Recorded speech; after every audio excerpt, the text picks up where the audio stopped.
Inside Outside Innovation is the podcast that brings you the best and the brightest in the world of startups and innovation.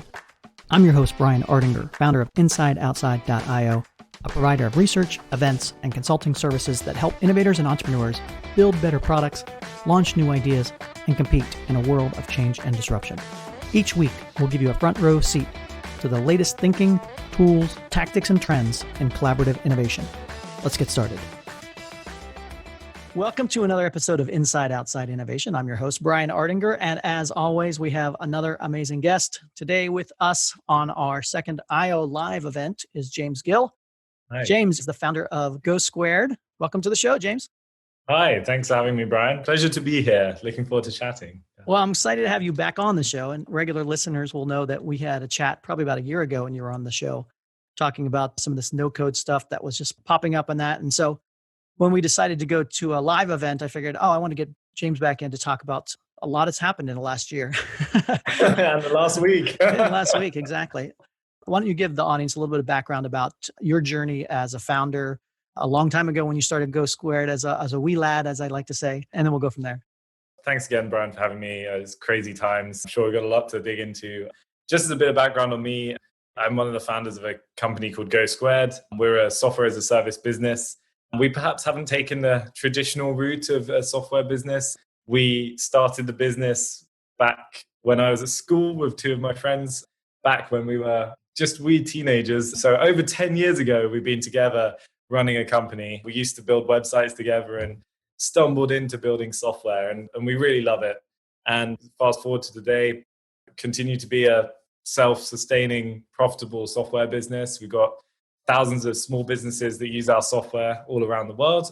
GoSquared as a platform is all about helping small businesses grow online. So we help you with that full customer journey, from acquiring leads at the top of the funnel through to engaging with them throughout their journey, and ultimately looking after them and keeping them happy as they continue to be customers of our customers. So we really love running a business. It's been a wild ride. There's so much to get into, but myself, I'm pretty much a self-confessed product geek. I love design.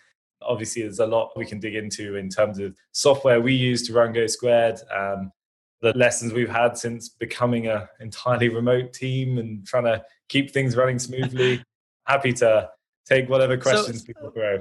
Let's start there. So you're in London right now. Talk a little bit about your team, and did you have an office? Were the people working remotely? How are you hanging in there? First of all, yeah, I think we're hanging in there okay. Thanks, Brian. I hope you are too. In terms of how we operate, it's a weird one, actually. When we were at school, we used to all work from home. We used to work from our family homes, probably coding away in the early hours of the morning or in the night when we should have been doing homework, building things and working from home. And that was how we started building GoSquared back in the day. And then as time went on, we became more of a proper business, and gradually we moved to London, and then we sort of centralized there. And that's kind of the way we'd been until literally a month or two ago. And we'd always had a team in London. That was always what we had, face-to-face, lots of benefits of that. But last year, one of the team, he moved up to Scotland with his partner, and he really pushed us to think, how do we operate with everyone in one office and one person in Scotland? Yeah. And so it started making us rethink quite a few things around how we communicated, how we operated. As 2019 went on, we found it was working really well. And then we made our first hire from the outset. There was a remote employee, and we brought on someone who is based in Costa Rica, of all places. By the end of last year, we already had 2 people, full-time remote employees. And it really taught us a lot about how to communicate, how to make sure people are hopefully not left out the loop, how to prioritize sort of asynchronous communication, because Costa Rica, you've got the time zone issues too. And so we kind of tried a lot of that stuff out, but the rest of the team remained in the office. And then obviously with this all happening, as soon as things started getting serious, we insisted on everyone working from home. We didn't want to take any risks. And, all any of us need really is a laptop to work from home. So as far as I'm concerned, as software businesses, as SaaS businesses, we are in no rush to get back to the office. We are very happy to be the last businesses returning to our offices. The more we can stay out of public transport and mingling with the rest of the people, there's no urgency for us to be back. More than happy to chat more about some of the stuff we've been doing more recently to make this work. been a whole load of stuff from tooling, like we use Slack for team chat, but we also obsessively use a great tool called Notion for like internal documentation. We obviously use GoSquared to understand and communicate with our customers. There's been a bunch of lessons from that, and also just process things as well, like how we engage with the team. Let's talk a little bit about this no code movement. One of the things that how I found GoSquared is I'm not a technical co-founder, but I put a lot of stuff together and I cobble and hack together stuff. And I found GoSquared as a really easy way for me to take a lot of the marketing automation and specifically the chat robot. I put that onto my events and that so I could have real-time interaction with customers. So talk about how you've seen the no-code movement come to bear and how's that affecting your customers' ability to actually interact and do more stuff with their customers. So I think it's an interesting one. I guess adopting that term no code has made it a movement. But from my perspective, I've always viewed it as making stuff easier to do and use. And I think just fundamentally, like we're just continuously on this train towards enabling anyone to do what they need to do online and through software. And so I think a lot of it could be replaced from code to no code to just stuff that was hard to do to stuff that's now easy to do. From my perspective, like I'm not a coder. I can tingle around with HTML and CSS, but I'm all about design and how it looks, how it works. Whereas I've always been very fortunate to have co-founders and now a team that can actually code and engineer and develop real hardcore software. It's always frustrated the hell out of me whenever I hit that block of like not being able to do it, if you need to write some JavaScript or whatever. And it makes engineers almost seem like magicians in many ways, because it's like you want to get this idea out of your head and I can take it so far, but having to hand it off. And I'm so excited about just the wealth of things out there now, the tools out there that can help you take those ideas into reality and into working things. And so even from design tools getting closer and closer to like a real piece. We've always used Sketch for designing things, but we increasingly started using Figma, which you can mock up a pretty realistic interface with scrolling behavior and fixed layout components and linking between things. And you can get very far as a designer without any coding knowledge to getting a working prototype of something you can put in front of real customers to try stuff out, which I think is just incredibly exciting for anyone who's not taught themselves to code just yet. And also, there's amazing tools like we use Zapier a lot for connecting stuff together. And all of that stuff is not just that it's obviously easy for someone without an engineering background to do. It allows you to do things you would never have been able to do before because the effort to reward ratio just wouldn't have made sense. It wouldn't make sense to take one of the engineers off of core product work to connect two things together because it might take 2 weeks and it might not work out and you might have nothing to show for it. Whereas Zapier makes it a 5-minute thing, which anyone on the team could do. So I think there's all of these great tools which are just so dramatically changing what you can do as an individual. It's incredibly exciting as someone that can't, if I sit down at a terminal window, I don't know what the hell I'm doing. Hey listeners, we wanted to pause this episode and tell you about our sponsor, RSM. In this fast-paced environment, you need an advisor who thinks ahead and rapidly responds to your challenges and changing needs. And RSM is that partner. With audit, tax, and consulting services, RSM is your business advisor who takes the time to understand your industry, your goals, and your opportunities, then works with you to turn innovative ideas into reality. Find out more at rsmus.com/io. It brings that democratization to other folks in the organization. And like you said, it opens up additional opportunities for the developers that can actually code the hard stuff. They can go back to coding the hard stuff. And it gives you or the marketing person or the creative person an opportunity to test and experiment and build some stuff that doesn't require you to have either as much or you can allocate your team a little bit more effectively. So on that side of democratization of marketing, really, you are providing tools in GoSquared that gives more functionality and more capabilities to the average small business marketer out there. Yeah. And I know you've been adding a lot of new stuff to your platform. So maybe talk about how you see marketing automation evolving and how is that playing out? Yeah. I think, again, like a lot of what I love about us building our own software and running our own company is our own desire to make stuff easier and simpler. It's very easy to get sort of boxed into like categories or market segments and definitions. One of the things I love about running this company and kind of almost controlling our own destiny as much as we can is that we've tried to avoid getting too caught up in like looking at competitors or looking at market definitions of things. And I think it's just zooming out and thinking in terms of marketing, the marketing space, well, even just zooming out even further than that for like what are most small businesses wanting to do online. And it's not that they're necessarily all looking for marketing automation.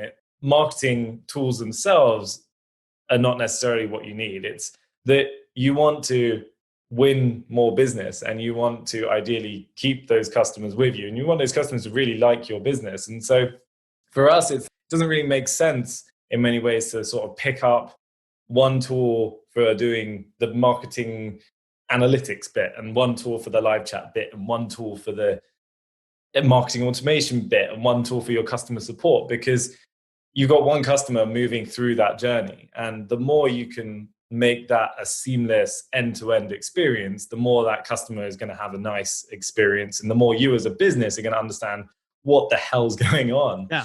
So from our perspective, a lot of it is really about trying to build a really great, easy to use platform that takes people from end to end. And so that sometimes means building maybe more than you would say have in just any one tool that specializes in any one category. But we have sort of that functionality that helps you do what you really need to do end to end.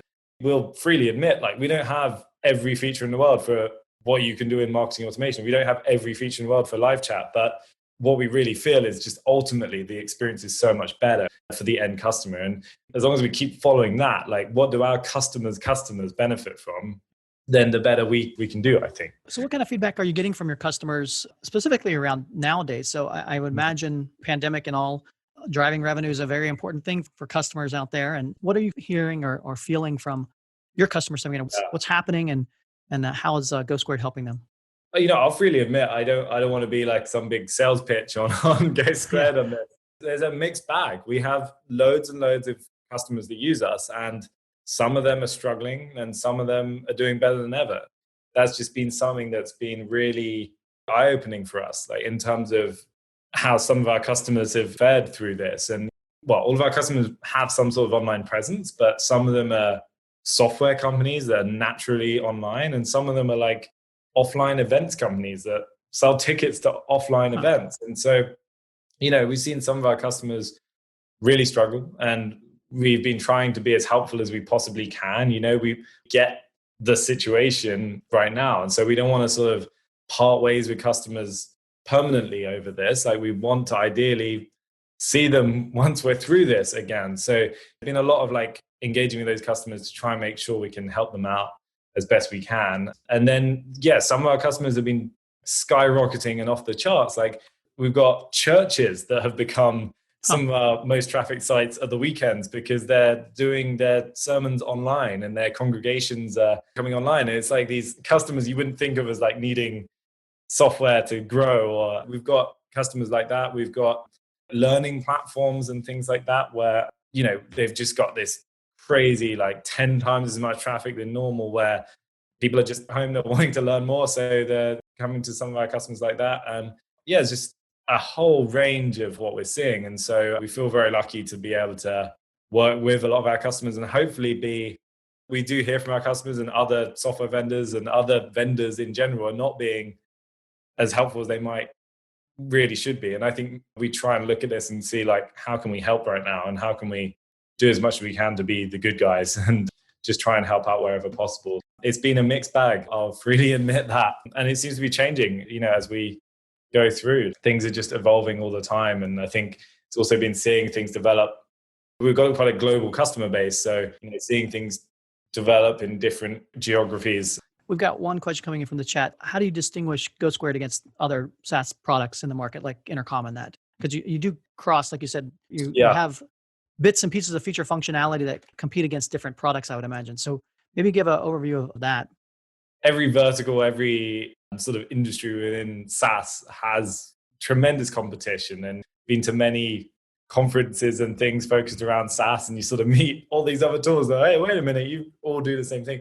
I think one of the great things in our space is there is this tremendously large market. Like there are more and more small businesses than ever, and there are many, many existing dominant players in the world of marketing software alone. Many companies already worth billions. And from our perspective, some of the players in our space, some of the better known ones, they've got an established name, but they've also raised tremendous amounts of money as well. And I think what we've seen is a lot of them shifting further and further up market and into much higher paying brackets, more like the realms of sort of the Salesforce or enterprise people like that. And you start looking at these people and it feels like they used to be on the side of the small businesses. And due to a lot of those pressures that perhaps various dynamics have caused, they're moving higher and higher, further upstream. And so we see a tremendous number of customers coming to us that feel somewhat alienated by the way those guys have been moving.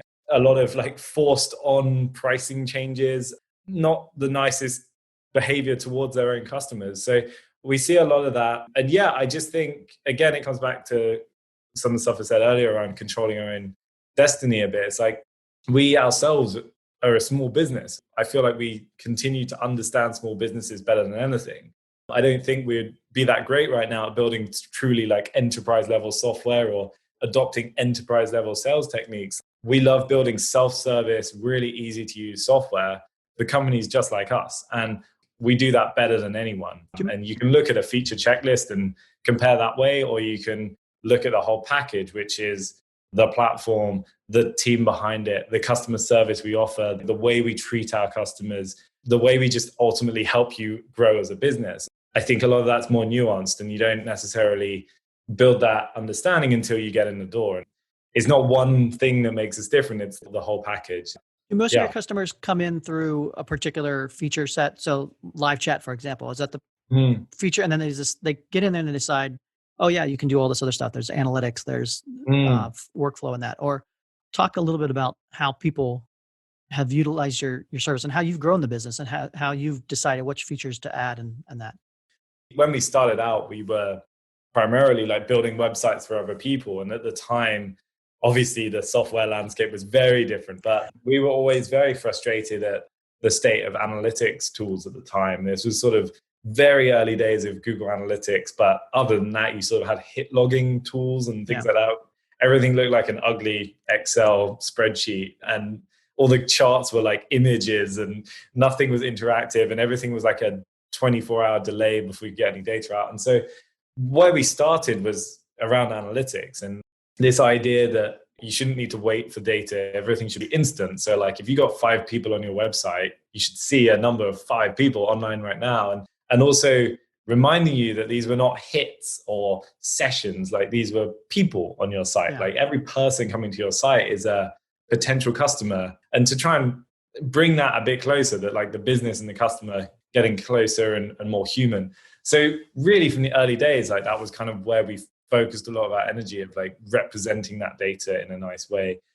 The analytics has become the area where we're strongest known for. And that's certainly still really one of the biggest ways that people start using us. They'll be maybe building their first WordPress site, or they'll be starting their first website, and you can use GoSquared for free if that's what you're doing, and then grow with us. And naturally, once you can see who's on your site or traffic sources that are driving people, you naturally want to start acting on that. So whether that's popping up a message to ask if you can help with pricing, or just turning any of those visitors into a lead, capturing an email address, it's sort of the start of that journey. And then we've got all the tools to help you go beyond that. That's definitely a big part of it, because there's just a lot of content out there about us and being a good analytics tool. So that's naturally just been a big driver for us.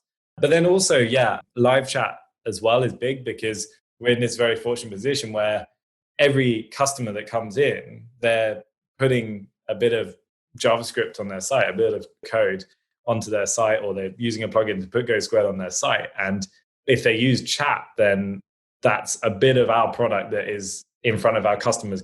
So naturally, there's one customer can often lead to many more customers due to that exposure. So I guess there's another movement around like product-led growth and for us, we take that very seriously in that we don't want to build a product that is like, buy GoSquared all over the place. We want to make the best product we can. And if we keep doing that, it drives tremendous referral. And that's how we continue to get a large bunch of customers. Aside from that, there's also just classic sort of inbound marketing or content marketing. But I was talking to someone the other day about this. It's just, content marketing, again, has changed a hell of a lot since the early days. And it's like, you can't just write a blog post and hope people are going to see it anymore. Right. You can't write a blog post against a specific Google search term and expect it to do well. Like, as has always been the case, but more so than ever, just writing thoroughly considered great content and producing great content, whether that is written or video or audio. Producing great content is the best way to get your name out there. And I firmly believe that's not the fastest thing to do, but it's the best sort of long-term strategy to grow a business, to just consistently do good quality work. There's no silver bullets anymore. No, exactly. And so, any of those quick hacks or cheats or whatever, they might work for a little bit, but I'm just always on the assumption that any sort of trick in the system is going to get closed down at some point. So you can spend your time, keep you on top of all the little hacks and tricks, or you can spend your time growing a relationship with a customer. Yeah. That's our approach. And maybe that doesn't suit everyone, especially if you've got like a finite runway and you've just raised a ton of VC money. Yeah. That might not work so great. But for us, that's just, how we've approached things. And that's what we continue to do. This is an interactive podcast live events. So if you have questions, please put them in the Q&A session. One of the questions is, I'm studying math and cyber at University of Nebraska, Omaha. How do you bake in security during development? It seems that cyber folks and development folks are at odds with each other. Can you talk a little bit maybe about that? Sure. That's a great question. I wish I had one of the team to go deeper on the tech side here. I don't know if I can do it total justice, but I think, from my perspective, security and privacy as well, which often gets bundled in, which we take as seriously as we possibly can. It's incredible to see how much more they are in the public eye than ever. Rewinding back to when we started GoSquared, and back when, rewinding to thinking about when the first iPhone came out, you just used to get your iPhone, swipe to unlock your access to your whole phone. And now we've got military grade security, or better than military grade security, on everyone's device they carry around. And looking at things like Zoom, and how front page of every newspaper in the UK is Zoom security related stories. So security has become such a thing in the front of people's minds. So for us, we take it very seriously, and there's a number of things. It's perhaps an overused term, but security by design, in that literally when we start working on any kind of new functionality, we start with an outline of the problem we're trying to address and how we're trying to solve it. But within that doc is elements around, how is this thing going to work? How are we going to roll out to customers? How are we going to measure the success of it? But there's things like, what are the privacy implications of this? And what are the security implications of this? And it's to make us think about that stuff before we even write a single line of code. So there's that side of things, which is quite a fundamental level thing. And then once you get into building stuff, it's having good code policies, good testing frameworks. We have a pretty rigorous pipeline for how we ship updates to customers. So sure, we run a software as a service platform. And so all of our customers are running the latest software. With Zoom, you've got to install a new version of Zoom every time they release an update. With GoSquared, you log into GoSquared in your browser, you're running the latest version of GoSquared, which helps a lot. But us pushing software to production, we have pretty rigorous testing there. We sort of run things on an alpha branch, a beta branch, and we have various third-party tools as well that are constantly sort of firing lots of vulnerability scanning and testing. We also partake in a few things like the HackerOne. There's various communities out there where you can sort of put up rewards for finding vulnerabilities. We would rather reward someone for finding a vulnerability than for someone to use it maliciously against us. So there's all sorts of things like that. It's a topic we could dive into more, but we could probably do a whole podcast on. But I think one of the things that is a really interesting thing that your guest asked is sort of that there is actually this trade-off often of security and usability and ease of use. And a perfect example of that is us making sure our login screen is good. Like we really pride ourselves on the login screen because it's one of the first times one of your first experiences with the product. You use it often on a very regular basis. And we want that to be really slick and look great. But obviously, it's also the front door to your account. So there's various things we talked about a lot in the design of that in terms of how we store passwords. I don't know how deep to go on it, but like how we store passwords and how long you let someone reattempt a password, like how long you give a delay. Well, the example of Zoom, I think one of the reasons why they took off like wildfire is because they were easy to use. They got rid of a lot of the frictions that probably traditional enterprise grade video conferencing systems either had in place or had to have in place because they were working with enterprises. And they're having to backpedal a little bit to kind of catch up. You mentioned privacy and GDPR and that. I'd imagine that's changed the world of marketing automation and analytics and that. Can you talk a little bit about that? GDPR is one of those 4-letter acronyms that you couldn't go very far without hearing those 4 letters in London, at least for a very long time. There was like a deadline for that legislation to come into force. And then pretty much the day after it was in force, you didn't hear much about it anymore. And it sort of went quiet, and then it's gradually been building again. And I know California's got their data privacy legislation. And also just companies like Apple keep blurting out about the importance of privacy, which is keeping it in the public's mind, which is a good thing. I think with GDPR, we took it very seriously. A lot of our customers were looking to us like, what do we do here? How do we approach this? We certainly benefited in many ways because a lot of customers had historically sort of acquired mailing lists and contact address books in questionable ways. And, a lot of them were looking to start afresh. And so it was a good opportunity to work with them on some of that. Again, it kind of touches on some of the stuff we were talking earlier about the marketing side of things of like, there's a lot of people that find GDPR an inconvenience. And there's a lot of like asterisks you can put on things and say, well, we're talking to business users. Does that mean they're consumers? And, you can try and wiggle around all these things and try and question the written law. From our perspective, we feel like fundamentally GDPR is about giving consumers more control about their privacy, about where their data is stored.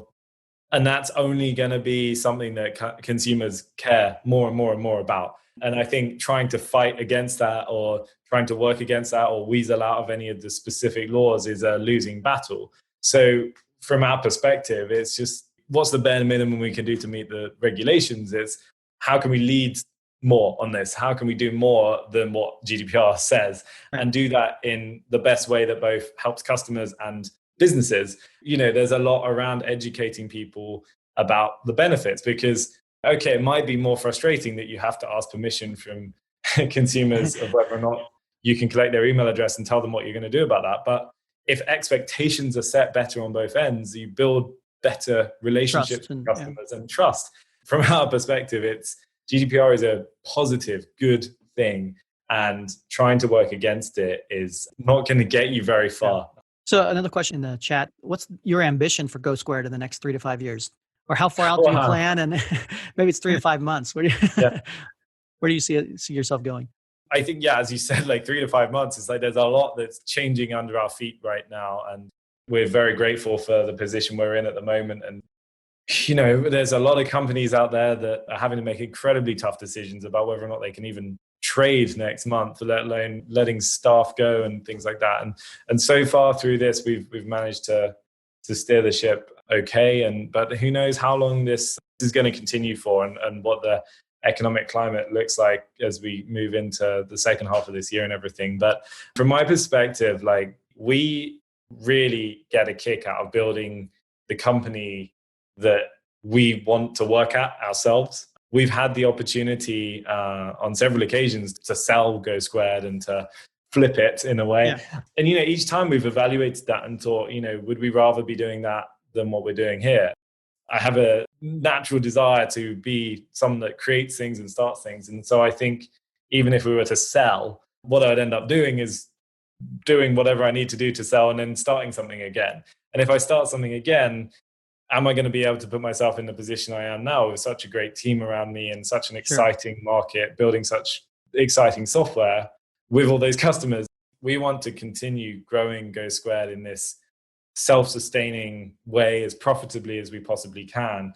Where we're at today with the platform and the customer base, I feel like we continue to be at a fraction of where I believe we could be. I think we're only scratching the surface of what software like ours can do. The overwhelming majority of the market, the software market for marketing tools and to some extent customer service tools, the tooling and software out there still feels so old school and so not customer friendly. And I just feel like we've got so much we want to contribute to that industry and that market. And we're just so hungry to get building it and getting it into the hands of customers. So over the coming months and years, we want to keep building the best software we possibly can. I think we could grow our customer base tenfold, 100-fold. And I think we've got a really good team in place now to do that, from who we've got on marketing through to customer success, through to the product team we have. So yeah, we're just really excited to make sure we can do a better and better job for our customers. And if we keep doing that, then hopefully we'll keep growing and everyone wins. You come from a design background. And so how do you approach feature development and product development from the design side? And it's kind of really focused on the user versus, I guess, how developers approach it or business people approach it, or talk a little bit about your philosophy around that. Absolutely. And I think it's always very easy to talk about this. And often when I talk about it, it feels like it might be so easy, but it's actually incredibly difficult to continuously practice what you preach.